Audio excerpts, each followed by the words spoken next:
K98 Talk is expanding its lineup for 2015. This means we're expanding our advertising base. Whether you're a startup trying to push through to the next level or an established business trying to supplement your advertising budget, web-based advertising is a solid investment.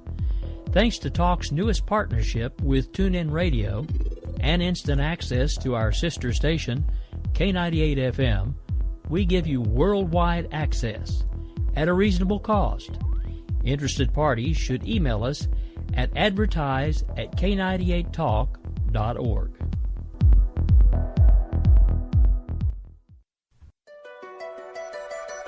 The leader in talk radio on the Internet, right here on K98 Talk and the Spark Radio Network.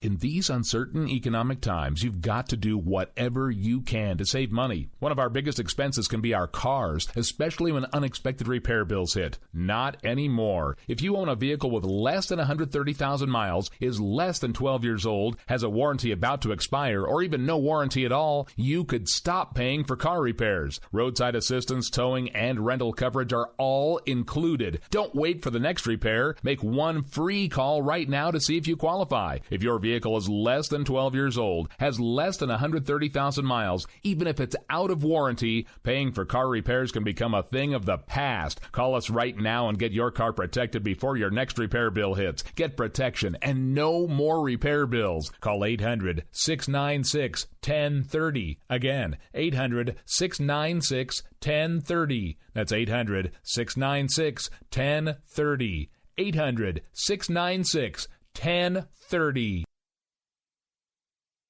Joe had huge problems with the IRS. I knew it was coming. I hadn't filed taxes since 1990. All the IRS letters coming in added up to a nightmare. To get up to like $68,000, my heart started beating fast. It's like, there's no way, man. I mean, I ain't going to be able to do this. Then they stopped his paycheck. So that's when I started making phone calls and found U.S. Tax Shield. U.S. Tax Shield went to work immediately. They just took the bull by the horns. What blew my mind is he called the IRS right then and there. So why is U.S. Tax Shield A+ rated with the Better Business Bureau? Joe knows. They saved me a ridiculous amount of money. If you owe more than $10,000 to the IRS or state, choose the company Joe chose, U.S. Tax Shield. It was the best decision I made. U.S. Tax Shield is the way to go. Life is good. Thank you, Lord.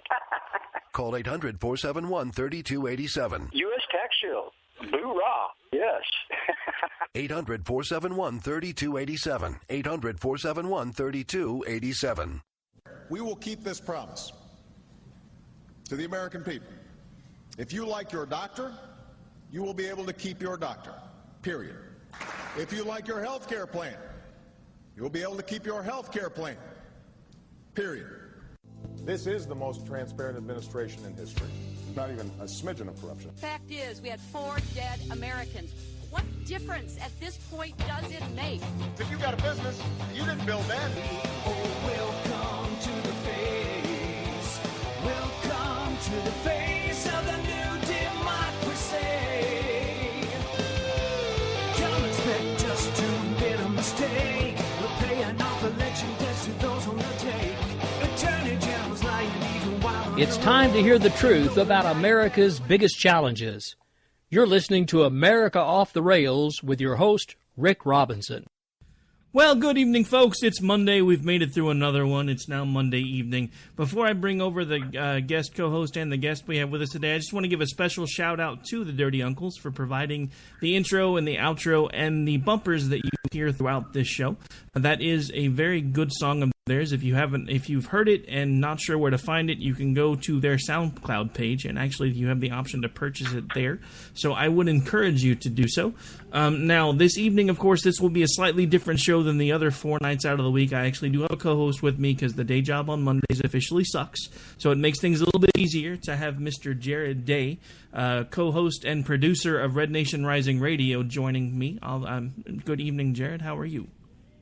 I am good, sir. How are you doing this evening? I am doing all right. It's actually been a pretty interesting day. For those of you who may not know, of course, if you're not following me on Twitter, you probably don't. We have Dr. Randy Arrington coming on with us here in just a minute. Before we get to that, though, Jared, I want to go ahead and give you a chance to kind of give folks a heads up as to what you have going on Red Nation Rising on Thursday, because that is a pretty important interview for you guys as well. And actually, I'll be sitting in for that one, so I have to admit I am slightly nervous. Just saying. Well, we certainly appreciate that, Rick. And, yeah, it is a big interview. I hope people will come out and listen and possibly get in the chat room, send some questions to be answered by J.D. Winteregg. He's running against John Boehner in Ohio's 8th District, and it's a huge, David versus Goliath. We've already seen that it can happen, so if he gets grassroots behind him across the country, even if he doesn't match or even come up with half the money that the orange drunken speaker has, he can still prevail, I believe. Well, I definitely hope so, because at this point we have got to get rid of Boehner, or as I like to call him, Boner. Now, before we bring Dr. Arrington on, do want to give a quick shout-out to the affiliates, AMFM247.com, Red State Talk Radio, and, of course, K98 Talk, our home station, as well as the home network, the Spark Radio Network. And a quick shout-out to an affiliate that is considering running the show, in case you're listening. High Point Radio out of New Jersey is actually considering picking up the show. So if anybody who's listening, send them an email. Let them know it's a good idea. Just saying. All right, so without further ado, we do have Dr. Randy Arrington on the line with us today. He'll be joining us for the duration of the show. Good afternoon, Dr. Arrington. How are you? Hey, good afternoon, good evening, wherever you are out there in America, and I hope your listeners are going to get a little bit of education tonight during our intellectual banter. I certainly hope so as well, although we do have a pretty high caliber group of folks that like to listen. But I'm sure you'll bring a lot to the table. I mean, it's the first time I've had anybody with a PhD on the show. I definitely can honestly say I don't have one of those. So.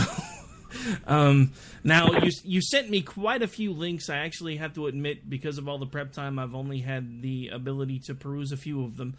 Since at this point I'm going to assume that some of our listeners don't know who you are, why don't you take a few minutes, go ahead and bring them up to speed on who you are, what it is that you do, and how they can find you. Well, Randy Arrington on Twitter. I guess it's actually Kerosene Cowboy or Randy Arrington on Facebook.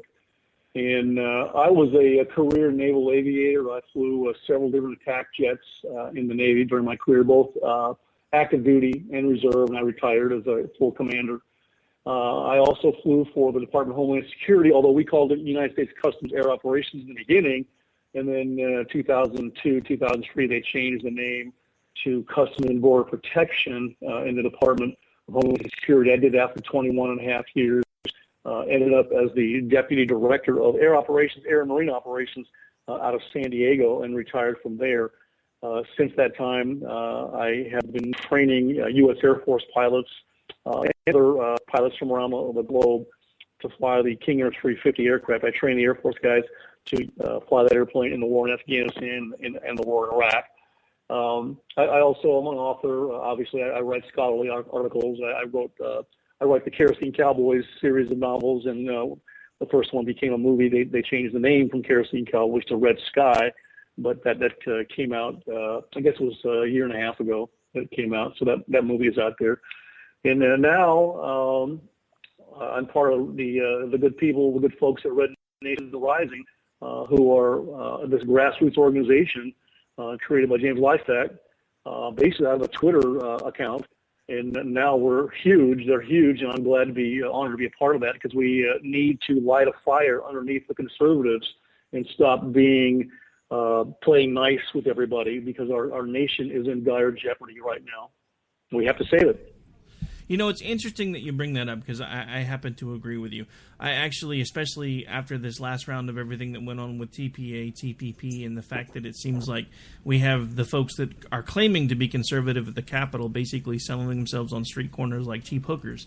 I really, at this point, I'm not sure how it is that we can get people awake enough to realize just how bad everything is. which is one reason why I've myself have become affiliated with folks like Red Nation Rising and a few other places, because I figure the more of us that stand together, the more likely we are to get folks' attention, which is another reason why when you had mentioned that you would like to come on the show, I can't think of anybody better. Pardon me, I have a rescue dog that likes to hang out with me in the studio when I'm doing shows, and she's like having a scratch fit right now. But anyway, Jared, did you have anything that you want to add to this so far? Any questions for Dr. Arrington? No questions. I'm really happy that Dr. Arrington has come on over to K98, and he's going to be doing some more radio, because he is very enlightening, I know, to the listeners to the Red Nation Rising show. And, you know, along with his articles, it's great to get his voice on the air with everybody else. And I think it's just another, it just speaks to what you just said about the more of us standing together, unified, the louder our voice and our message, and the more effect we have. I completely agree. And yeah, actually that was something I was going to mention in a second, so I'm glad you brought that up. For those of you who don't know, because we haven't officially announced it yet, because I'm not exactly sure when it's going to start, Dr. Arrington is actually going to be coming over here to K98 Talk once we get things ironed out, and he'll actually be doing a show. I believe, if memory serves, I think you're going to be doing it with Jared's current co-host, Lou. Is that correct? She has talked me into that, and of course she's wonderful. She's got a wonderful voice of reason and principle. You know, she's a very good conservative, even though she graduated from Meredith College there in North Carolina. She is a very principled conservative, and we need her voice as well as everybody else that is involved in what's going on. The interesting thing you just talked about is that how do we get people involved? The problem with that is the United States always is, the majority of the people in the country, vast majority, are always in this sleeping giant syndrome. And that's a good thing. They're focused on what they're doing individually with their little individual umbrella of freedom and pursuing life, liberty, and happiness. And that's a good thing. We don't want to have too many political activists in the United States, because then you have too many political activists to become an unstable country, politically speaking. So we will have to wake these people up. There are things that have to occur for that to actually happen. 911 woke people up for a little while. I remember when 911 happened, I was teaching at Tulane University, and that happened. I actually flew the Secret Service people in Washington, in New Orleans, up to Barksdale Air Force Base to join Air Force One and President Bush's security team up there that actual day. And that night I was teaching at the university. I told the students at Tulane, look, we're not going to have class tonight because of what's happened in the United States with this terrorism attack. But I will stay here if you want to stay and talk. And every student stayed, and we had a little round robin. I let them, blow off steam and talk about certain things. I never tell them what to think. I always make them think, if you understand that. And they can adopt any side of the political continuum they want to. So we talked about it, and I told them just before I left, here's what you're going to see the next few weeks. You're going to see both sides of the political continuum, the aisle in Congress, come together in sort of a kumbaya and hold hands and sing songs together. And I just want you to know, it's going to be only for a temporary period of time. And then about 3 or 4 weeks after that, we're going to get back to where we have the political activists who are complaining about the government doing whatever it's going to do in response to 911. And that's exactly the behavioral dynamic that we saw in the aftermath of 911. Yeah, I mean, you bring up some interesting points there, because I noticed the same thing from my perspective. We had lots of folks that when everything first went off, it was America, best country around, and then all of a sudden everything turned into this whole... And it's just been a shift, and since then, I think it's honestly shifted even further. And I guess my question to you is, with as concerned as you are, and as concerned as Jared and I are, where do you think that things started going sideways for us as a country in regards to, we used to have this big regard for the Constitution, everybody's freedoms. And now it just seems like we're more interested in making sure that we don't offend anybody or hurt anybody's feelings. Where do you feel like, I mean, because to me it seems like we kind of went sideways a little bit there. So do you feel the same way? And if so, where do you think that actually kind of started for us? It started when they created the Communist International. Lenin created that in Soviet Russia. It then matriculated around the globe and is now sort of centered in Columbia University. And you have the United States is being deluged with political correctness, which is just a clandestine tactic of cultural Marxism. I write several articles about that. My doctoral thesis was on that. And what the cultural Marxists want to do is create uniformity of opinion. And the uniformity of opinion they want to create is that you hate the United States of America. You hate capitalism. You hate football and basketball and baseball. You hate everything that is Western. Anything that's Western in the cultural Marxist mindset is to be mocked and ridiculed on a constant basis, because they changed Marxism from what Karl Marx envisioned. He envisioned that economics was the primary motivator of the eventual proletariat revolution, which would then engulf the world, and we'd have communist utopia forever and ever. It never happened, and we've had only pseudo-Marxist revolutions that have occurred.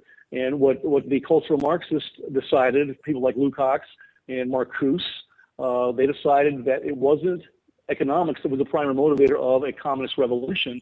It was culture. And they decided to engage in this cultural warfare and attack our character and our culture. And they bring in several different entities that are disgruntled, that are marginalized. You name the marginalized group or the radical group, and they are in bed with these people.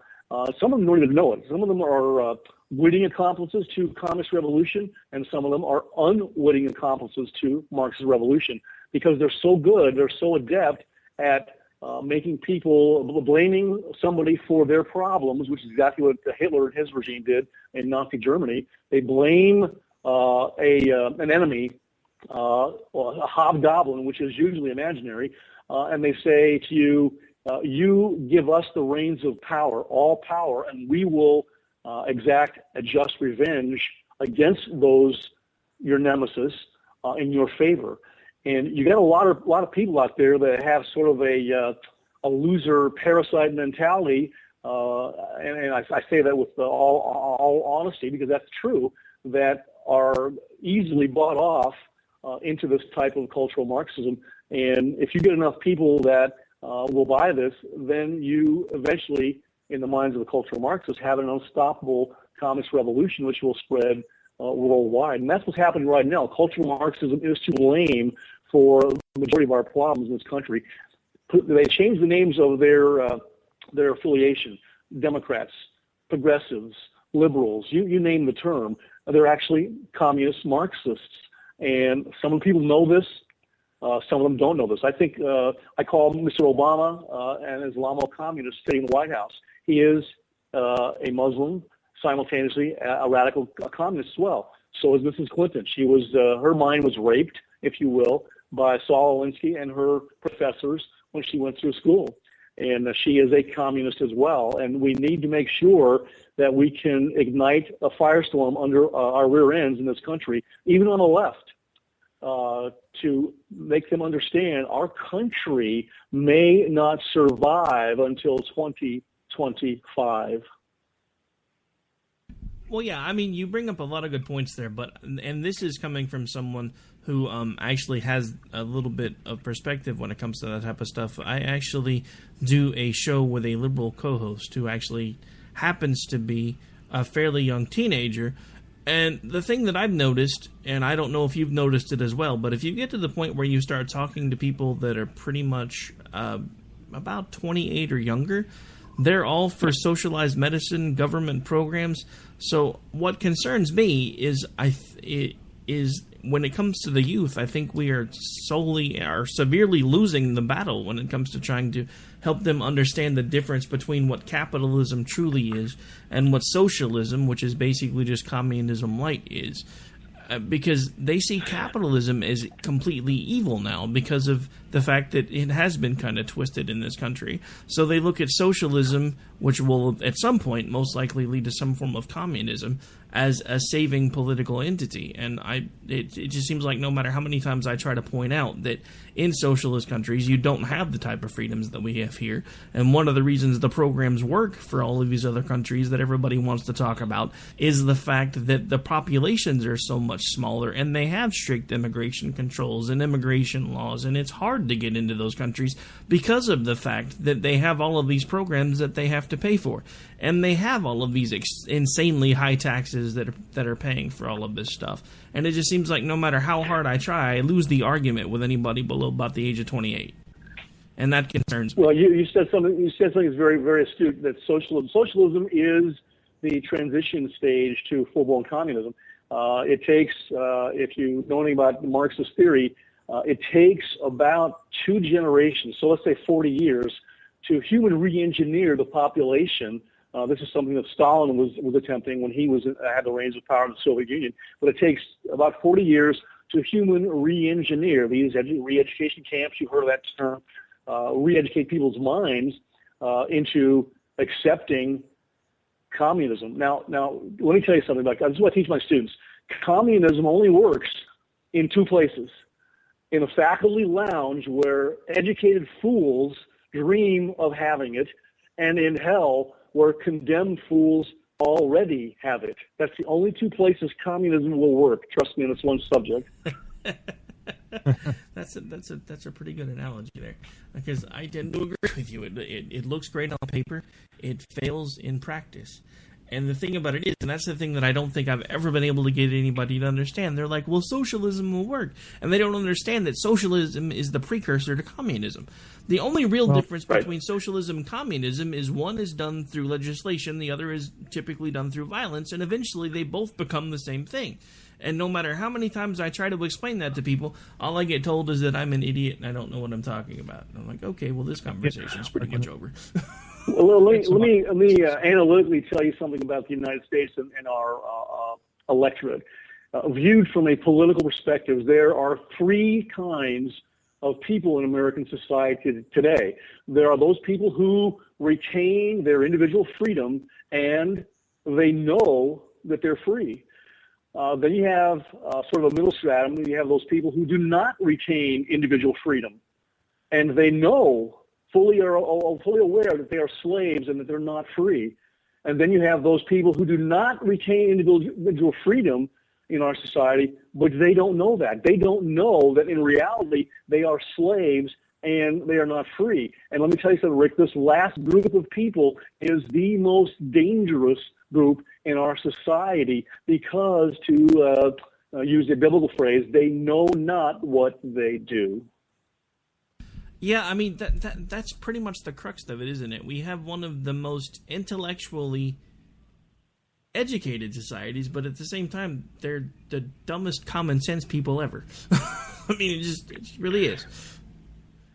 Well, it really depends on where you get your education, what professors are teaching you. And, I wrote this latest article. I don't know if you read it, but it's called The Invisible Primary, where I basically talk about the United States and how the campaign trail is going to unfold during this next, till November of 2016. And people think that we have a choice in who we're going to elect. We really don't. There's this thing called invisible primary where these politicians are basically running for election the next day after they get elected. And this is not just the presidency, but every political office that we have. And that's their overarching goal, is to get reelected. And what they do, they're forced to do because of power, and power corrupts, is to pay more attention to the power brokers, the people that have the money and the influence, than they do their constituents.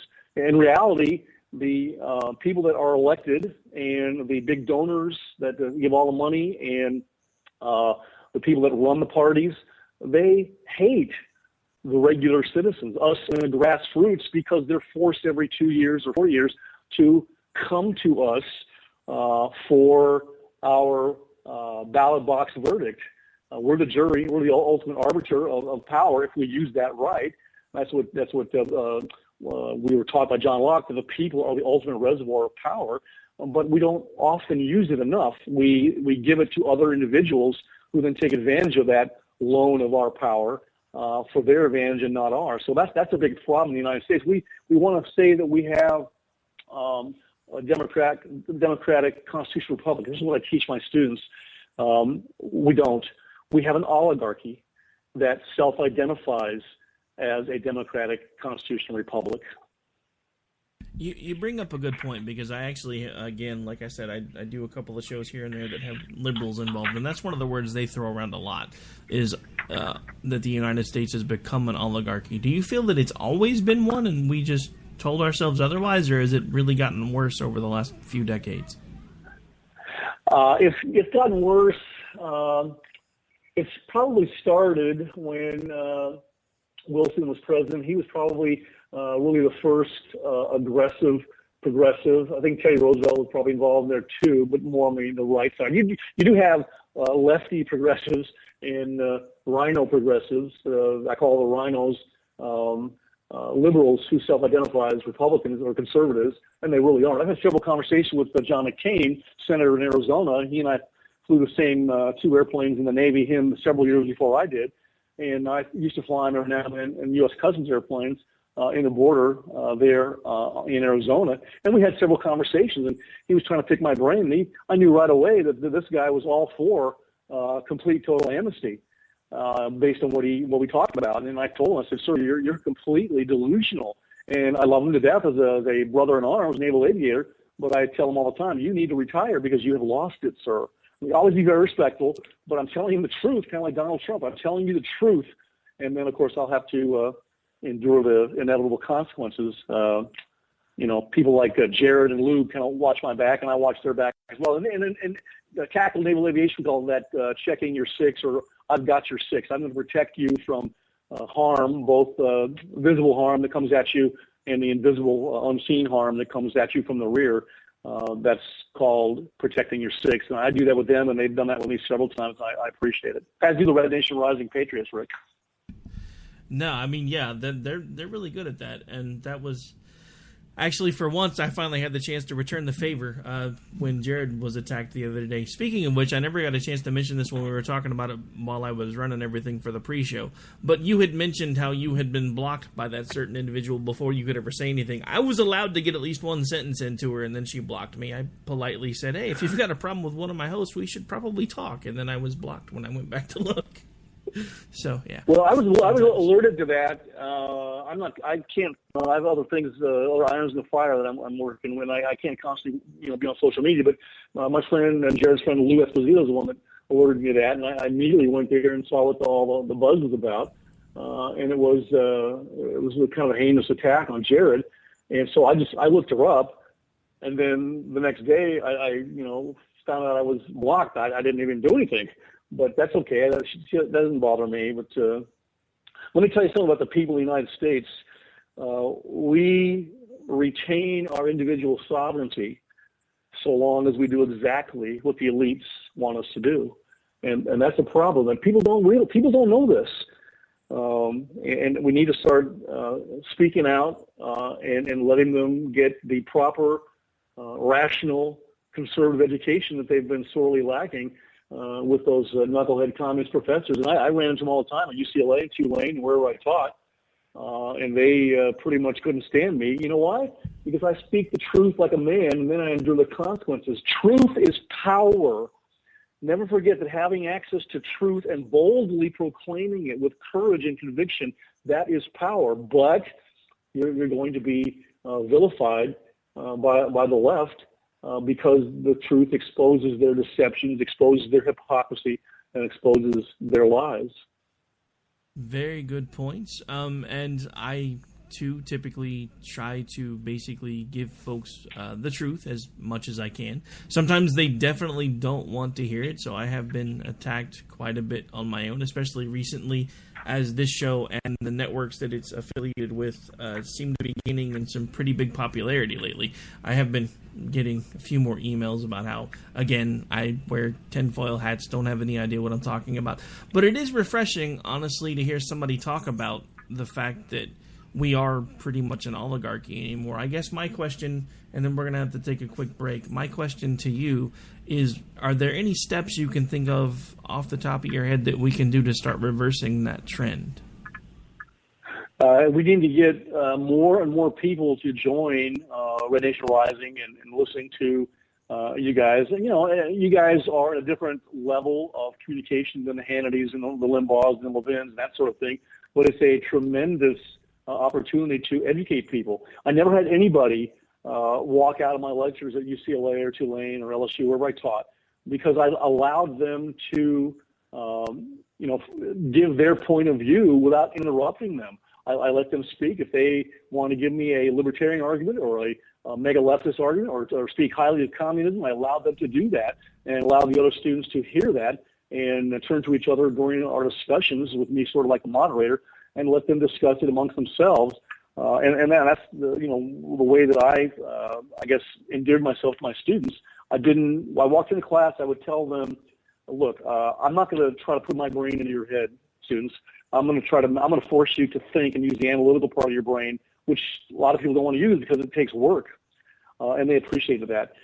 So another thing that they heard out of me, one of the first things I told them at any university where I taught any class, I love the United States of America, and I want you to love the United States of America too. They don't hear that, Rick. They hear ugliness and hate and why the United States is the worst nation on the planet, and that comes again from these professors who themselves have had their minds raped by cultural Marxists. Very good point, sir. Now, at this point, we are going to take a really quick break. We'll be right back here with Dr. Randy Arrington, UCLA professor, author of the Kerosene Cowboy series, also naval aviator and medal winner, and also, of course, joined by my usual Monday co-host, Mr. Jared Day, who has been rather quiet today, sir. Are you awake over there? I tried to interrupt a couple times, but I didn't want to step on anybody. I'm just messing with you. All right, we're going to take a quick break. When we come back, we're going to ask Dr. Arrington who his pick so far is for 2016. You are listening to America Off the Rails. I'm your host, Rick Robinson, joined again by Mr. Jared Day of Red Nation Rising Radio. We'll be back with you here in just a couple minutes.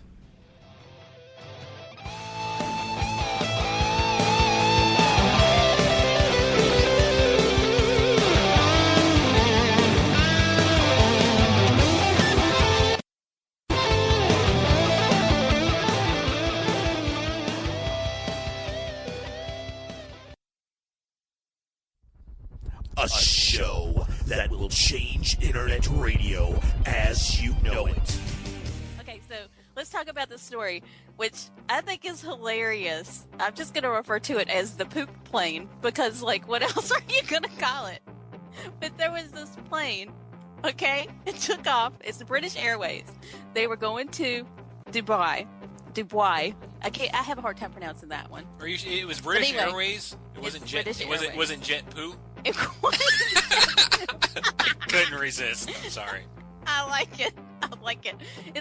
This story, if we've ever had a story that is up our alley, it's this one. It's bathroom humor up from front to back of the airplane, apparently. They had to turn around to go back to Heathrow because they said the smelly poo in the toilet became unbearable for passengers, and it was so bad.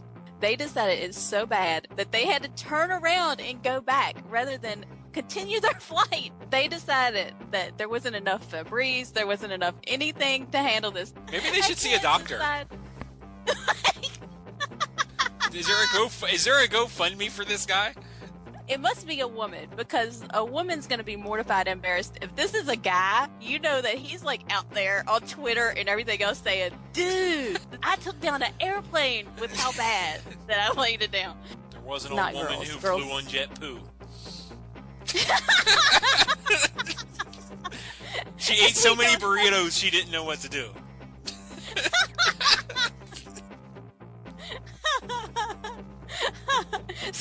turned the plane around because they made a big stink.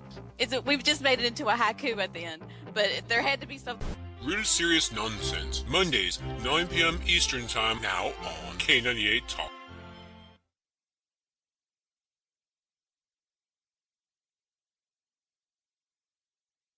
Hey, it's Cliff Davis from KLCI FM, the best radio station in the world. Coming soon. Stay tuned.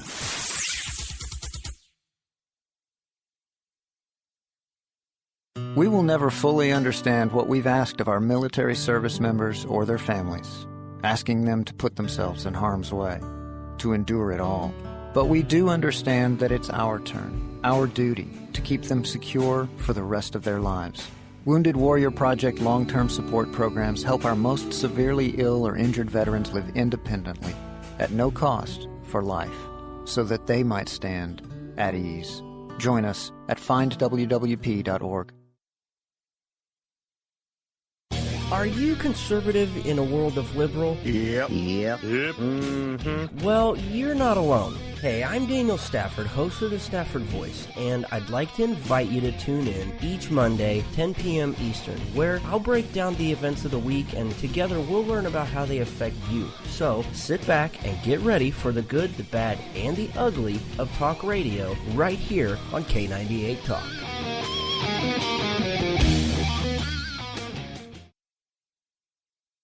In these uncertain economic times, you've got to do whatever you can to save money. One of our biggest expenses can be our cars, especially when unexpected repair bills hit. Not anymore. If you own a vehicle with less than 130,000 miles, is less than 12 years old, has a warranty about to expire, or even no warranty at all, you could stop paying for car repairs. Roadside assistance, towing, and rental coverage are all included. Don't wait for the next repair. Make one free call right now to see if you qualify. If your vehicle is less than 12 years old, has less than 130,000 miles, even if it's out of warranty, paying for car repairs can become a thing of the past. Call us right now and get your car protected before your next repair bill hits. Get protection and no more repair bills. Call 800-696-1030. Again, 800-696-1030. That's 800-696-1030. 800-696-1030. For our own cause, we got a pen and telephone to bypass all your laws. Political correctness will replace the Bill of Rights. Support religious freedom, lest you pray to Jesus Christ. The press is in our pocket. All right, folks, we're back. We're live. This is America Off the Rails. I'm your host, Rick Robinson.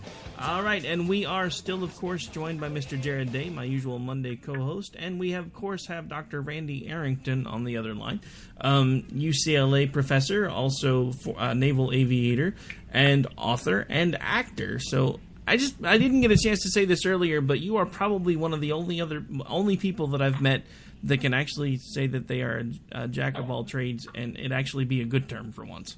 Because most of the people that I've met that do several dozen different things, it doesn't ever really seem like it goes well for them. You managed to pull it off. I've had a lot of help. Trust me. I've stood on the shoulders of giants that have assisted me and been leaders when I needed leaders. And that's what you do as a leader. You not only solve problems and innovate, you make it so that other people around you, you assist them in realizing their full potential. And that's what a leader does. It's not selfish. And that's what we need to, you ask what we should do. That's one of the things we need to do is help these people around us realize that they don't need to sit on the sidelines. They can get involved and realize their own destiny or full potential as human beings with a little help from others that are willing to render them help. Yeah, and actually, I typically end the show the same way almost every night when I can remember it. And that's basically saying pretty much what you just said. It's time to put down the remote, it's time to get off the couch, and it's time to find a way to get involved and get engaged. Now, before we went to break, I did ask a question. Going to go ahead and come back to that now. With the recent announcement of Walker, which happened today, which annoys me, by the way, because I went through all of these different press clippings trying to find one clean shot of him, even a snippet of his announcement, and couldn't seem to find one. Because there's a few hosts here on Talk that Walker is their guy. That being said, do you have anybody that's a clear front runner for you currently? Have you made a decision at all? still waiting to see how things shake out, or? I was fortunate today as I was driving back to my townhouse to be able to listen to Scott Walker, Governor Walker from Wisconsin, talk with Sean Hannity on the radio. I think he's going to be on his TV show tonight, whenever that comes on. Here's my take on that. Not enough has been done on the Republican side, meaning I need to hear more from every one of them. I like every one of them when your choice is a socialist, a communist. I like every one of the people on the right, so I would vote for any of them. For me to endorse somebody, it's way too soon. I would have to hear them go through the stress of just talking to the people and having the debates with one another, looking each other in the eye and asking those questions. That's why Donald Trump is going to be so valuable, is because he has had the courage to bring up these hot button issues, dragging them, kicking and screaming to the table that none of these candidates really want to discuss, or if they are asked questions about it, they want to get softball questions about it and give softball answers in return. They don't really want to discuss it, but now that it's out there, and he's sort of set the agenda, or at least for the time being, for all the candidates on the campaign trail, they are going to be forced to discuss these various issues, and he will continue to be provocative like he always is, and keep them honest and force them to answer these questions. So I like everybody that's on the right side of the continuum that is announced. There's probably a couple more that may be jumping in. On the left side, of course, I warn everybody about Hillary Clinton. I wrote an article about her called the sociopath or pathological liar. What difference at this point does it make? Because she's both. And one of my famous mantra sayings is Hillary and Obama, they are both liars such that they cannot be cured by any known pharmaceutical, psychological, or beads and rattles remedy. They're so far gone, I think sometimes they actually believe their own lies. Now, on the left side, a guy announced the other day that used to be a Republican, as the former senator from Virginia, James Webb, who was the Secretary of the Navy for a while, and involved in Pentagon operations for a while, was a Marine. He self-identified when he moved into Virginia. He self-identified. He chose to be a Democrat because that's the only way he could get elected. And he did. He served for 1 6-year term in the Senate. I think he actually beat George Allen's son, a very close race. But I wish that it would end up being him. I think he's going to be a very strong contender because he's going to tell the truth, and he's not going to back down, the Marine that he is. So I think that's going to be an interesting thing. Right now you've got the invisible primary of these movers and shakers, the power brokers, if you will, these unnamed individuals that we never hear about on the news that control and set the agenda for us in politics. It doesn't really matter who votes on these issues if the issues and the candidates have already been preordained by these power brokers, and that's what they do. They set the agenda for us. They don't care who votes because they put the names on the ballot. So right now, the top names in the invisible primary, of course, for Jeb Bush, because of all the money, he's got more money than God raised, and Hillary Clinton is the alpha female, if you will, on the left. They've been sort of preordained by these power brokers to be the ones that they want to see end up on the ballot for us to choose from, one of those two. So the problem with that is we think our votes in the primary mean something when in actuality our primary votes mean very little. Very good points, and actually, that was actually one of the things that we talked about on Finding Common Ground on Saturday, which is one of the shows that I still do on Saturday, which is the one where I have a liberal co-host. But yeah, it's basically the whole point of it seems like our votes are basically suggestions because it all comes down to both the primary college votes and the idea that you've mentioned in that article that you've referenced a couple times today, the invisible primary system, which I actually do believe actually exists. I do actually have a question from the chat that I kind of wanted to touch on. And I'm going to go ahead and read it to you because he's actually rephrased it a couple of times, so I'm just going to read it to you exactly as he posted it. Is there a point where you feel that the rest of us, not progressives, will have had enough and some sort of either Civil War version 2.0 or maybe an American Spring, if you will, happens? Yes, I'm going to be in Texas next week, and you know what kicks off in Texas just after I get there next week? Operation Jade Helm. There's a lot of people that are really concerned about that because it's been ordered by the commander-in-chief to go into these various local neighborhoods and conduct these operations, sort of in anticipation of civil unrest that I think they understand is coming. Texas, as a state, a nation state that they were, the Lone Star State, has just recently recalled their gold supply. Why would they do that, Jared? Do you have an idea why they would recall their gold to be stored in Texas? I'm posing a question to Jared. Sorry, wasn't with you there. Sorry, guys. I know. That's my talent. I put people to sleep. Why would Texas recall their gold supply and they want to hold it in Texas? Because they may have to declare.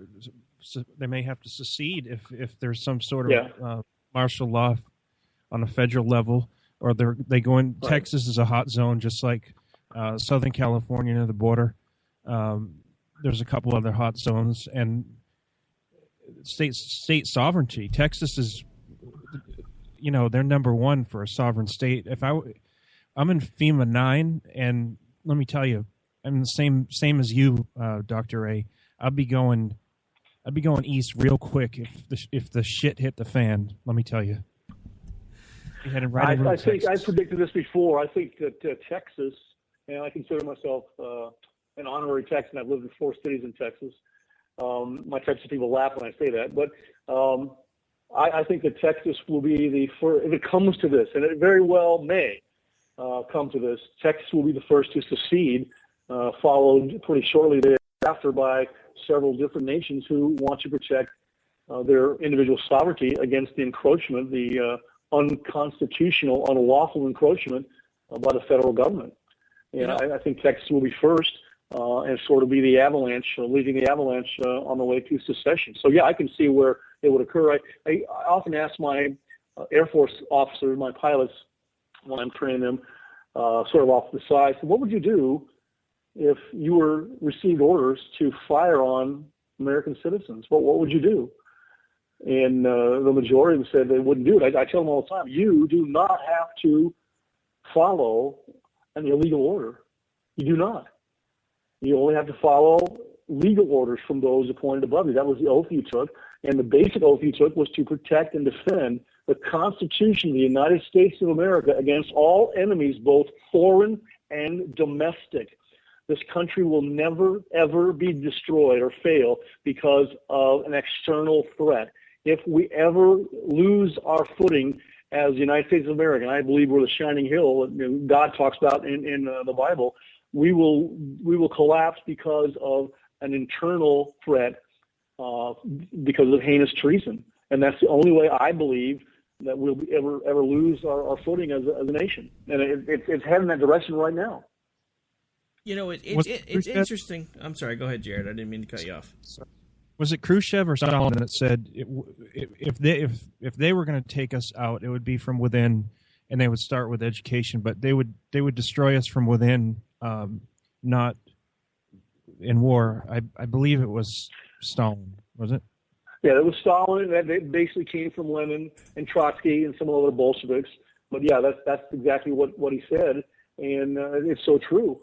And he was the one that actually started the human re-engineering process in the Gulag there in the Soviet Union. You need to read the Gulag Archipelago, Solzhenitsyn's book. That's a pretty, it's like a 4-volume set, but it's pretty interesting to read about that. And that's what happens in every communist society. They socially re-engineer. First of all, they get all the guns.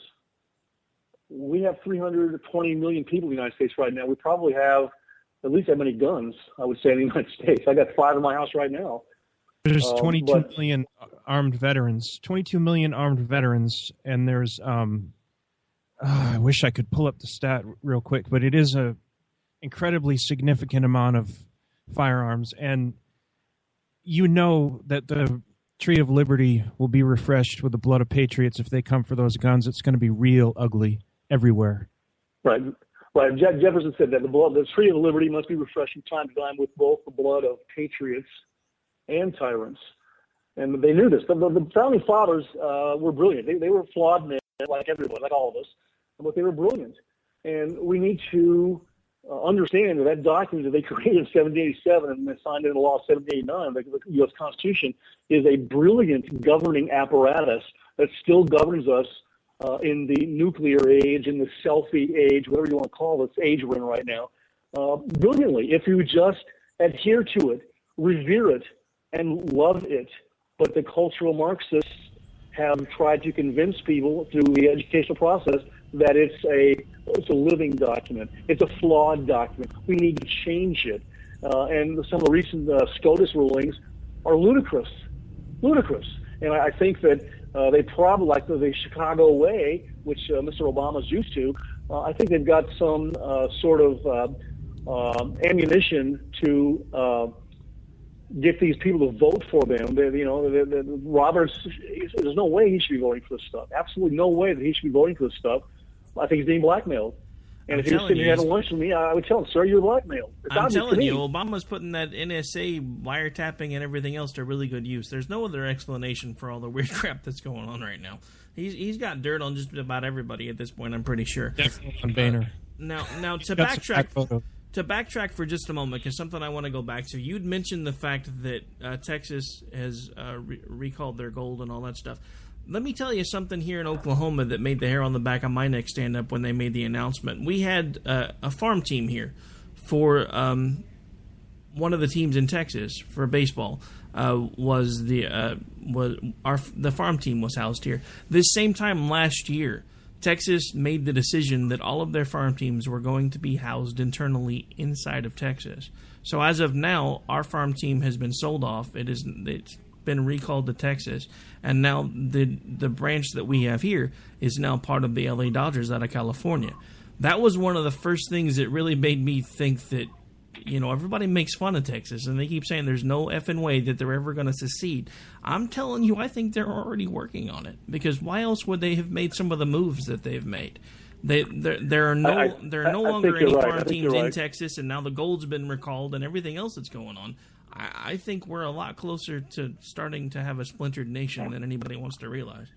Last year, by the way, my father, the true American hero that he was, John William Arrington, is an Okie as well. He grew up in Veneta and in Tulsa, Oklahoma. So I got to visit Oklahoma a lot. It was fun to be there with the Okies. They're wonderful people.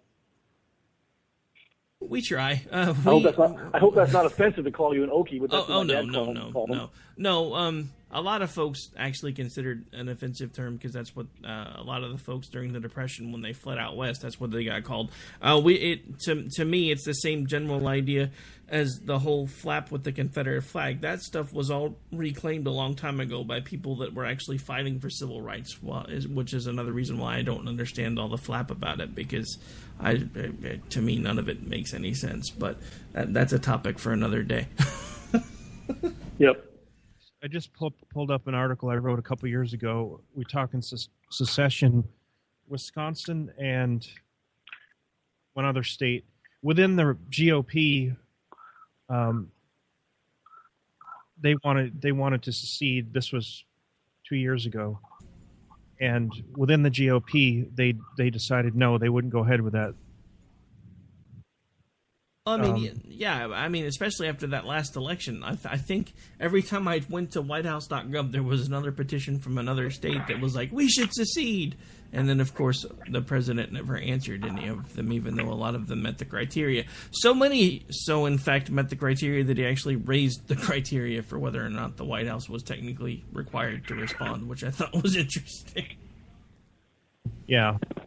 This will be interesting to see how this plays out over the next conspiracy theorist, non-conspiracy theorist, whatever you want to call yourself, whatever you are, it's still going to be interesting to see how this plays out, mainly how people tolerate special forces being, doing operations at night over their cities. And I don't expect, personally, don't expect anything to happen this year, but I'm interested to see the reaction that people have to this sort of temporary police state in certain regions, Well,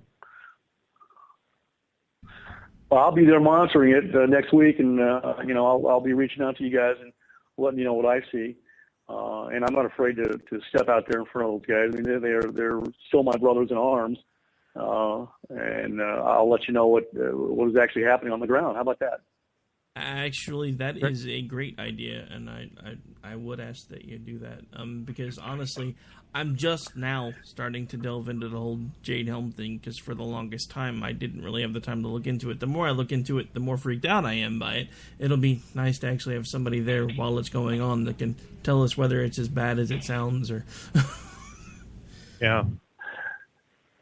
Well, something that we sorely need in the United States is what political scientist Benjamin Barber talked about. It's something he called the strong leadership. And strong leadership in the democratic model of governing is a leadership that leaves the people, the citizens, more capable when the leader finally departs the scene than they were when he arrived or she arrived on the scene. And, what's funny about I wrote this in the article, the peculiar irony of leadership is this: too much personal success means you have actually failed as a leader.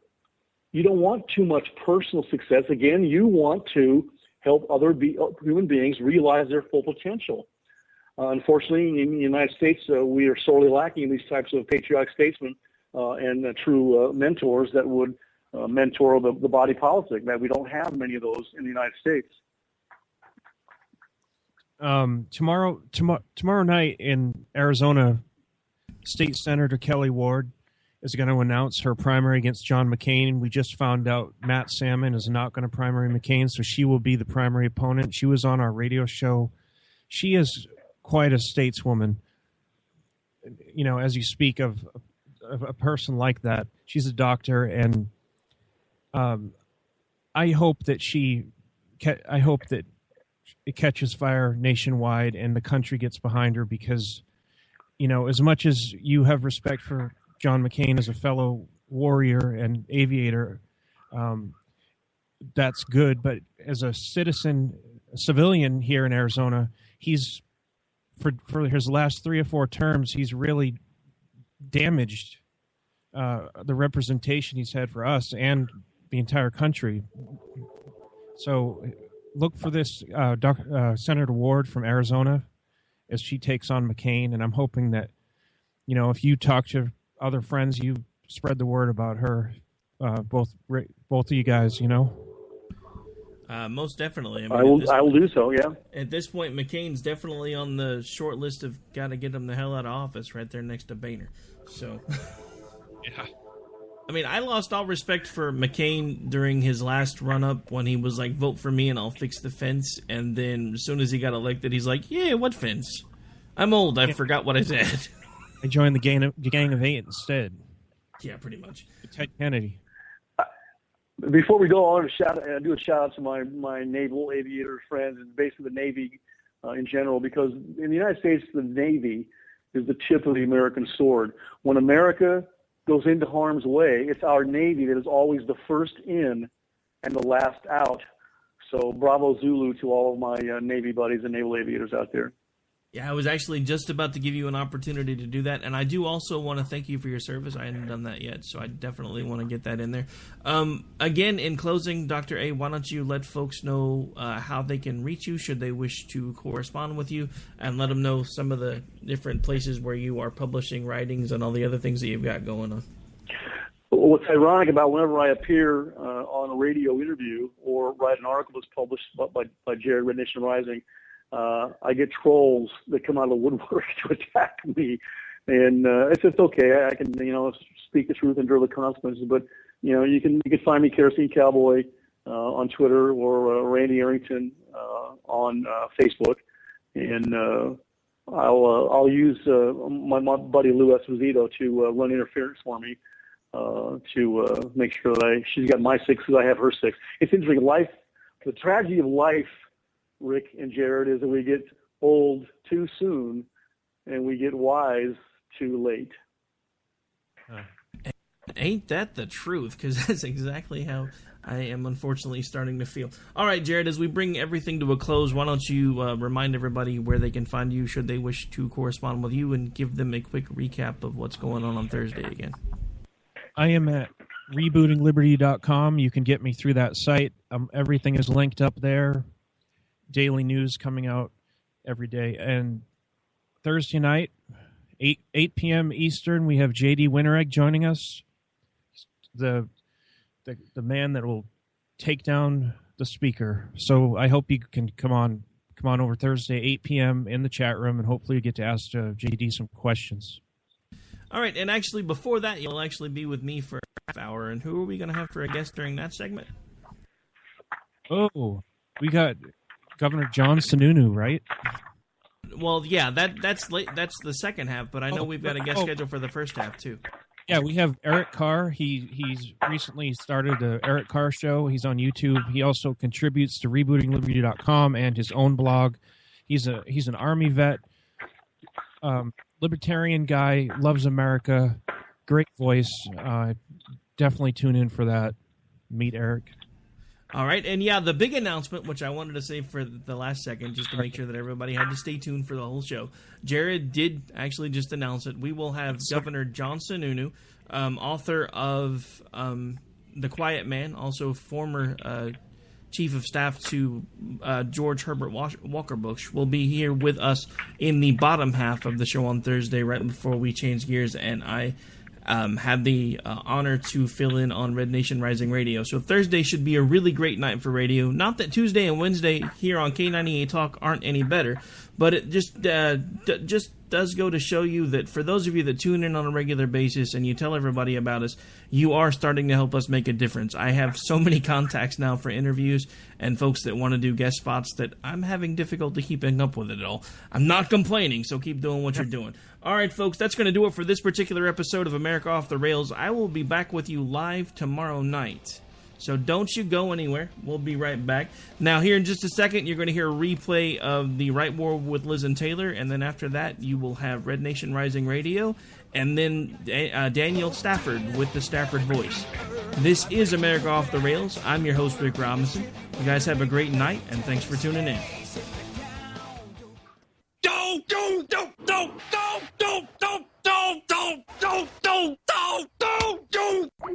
guys, I'm going home. Later. Game over, man. It's game over. When our water heater broke down last month, it was a nightmare. It took 5 hours for the plumber to show up, and he charged us a couple of $100 just to come out. And then it cost another $1,800 to put in the new water heater. By the time it was all said and done, I felt like I'd been taken. But what else could I do? The smartest thing you can do is get a home warranty from American Residential Warranty. Their home warranties pay to repair or replace all your major appliances when they break, and they will break, and at the worst possible time. Call American Residential Warranty right now for free information on home warranties starting at just pennies a day. Don't wait for your refrigerator to stop running or your ceiling fans to stop turning. Call American Residential Warranty right now. Ask how you can save up to 50% on washer and dryer coverage. Just call 1-800-513-6154. That's 1-800-513-6154. Again, 1-800-513-6154. Call now. Tired of paying outrageous prices for Viagra? Well, we have great news for you. Now you can finally get Viagra at huge discounts. Healthy Man allows you to save up to $500 on Viagra. Why pay U.S. pharmacy prices of $15 per pill or more when you can get Viagra for less than $3 a pill? Call today and get 40 Viagra pills for only $99. This can cost as much as $600 at your local pharmacy. You can't afford not to call us. If you want Viagra at the lowest prices, never pay $15 $3 a pill pharmacy prices again. Get Viagra for less than $3 a pill. Call 1-800-516-7602 today and save up to $500 and get 40 pills for just $99. Healthy Man is fast, easy, and affordable. Operators are waiting at 1-800-516-7602 to take your call right now. Call 1-800-516-7602. That's 1-800-516-7602. Again, 1-800-516-7602.